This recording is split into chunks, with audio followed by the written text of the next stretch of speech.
आज की वीडियो उन लोगों के लिए है जो गैर ज़रूरी बालों से परेशान हैं, उन्हें ख़त्म करना चाहते हैं, थ्रेडिंग से तंग आ चुके हैं। ये अजीब व गरीब से नुस्खे हैं, पर मैंने ये एक बुक है मुजरिबात इमाम सयूती, उसमें से पढ़े थे। काफ़ी पुरानी बुक है, उसमें से पढ़े तो सोचा आप लोगों के साथ शेयर करूँ।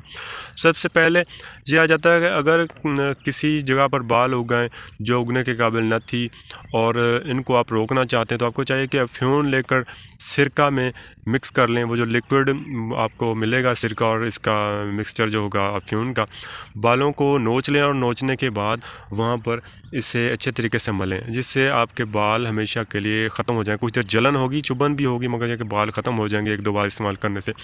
दूसरे नंबर पर आ जाता है हड़ताल। जी आपको किसी भी पंसारी से मिल जाएगी हड़ताल। जर्द को बारीक कपड़ा छान करके अफ्यून के पानी में मिलाकर बालों को नोचने के बाद आप वहाँ पर इसे मलेंगे तो आपके बाल दोबारा पैदा नहीं होंगे। अगर कोई बाल दोबारा पैदा हो जाता है, फिर उसे हफ्ता या 10 दिन के बाद नोचें और दोबारा यही चीज़ लगाएं, आपके बाल हमेशा के लिए ख़त्म हो जाएंगे। तीसरे नंबर पर आता है बालों को उखाड़ कर अपने बालों को नोच लिया, इसके बाद जो जंगली मेंढक होता है, इसका सब्ज़ रंग होता है, आपने क्या करना है, उसका खून ले लेना है। वो आपने बालों को नोचने के बाद वहाँ पर लगाना है जहाँ पर वो खून लगेगा, दोबारा बाल पैदा नहीं होते।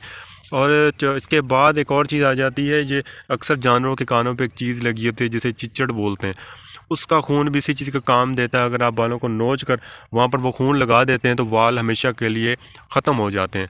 और बगल के बाल, कई लोग बगल के बाल से, औरतें ख़ास करके तंग होती हैं, बहुत ज़्यादा बाल आ रहे होते हैं, तो आपको उनको ये है कि हड़ताल सुर्ख जो होती है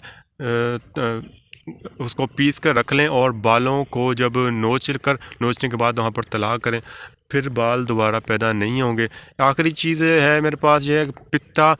बकरी जो होती है, बकरी के पित्ते में नशादर को पीस कर मिक्स कर लें और बालों को नोचने के बाद वहाँ पर आप इसे लेप करें, खुश्क होने पर धो लें, तो आप देखेंगे कि दोबारा वहाँ पर बाल पैदा नहीं होंगे।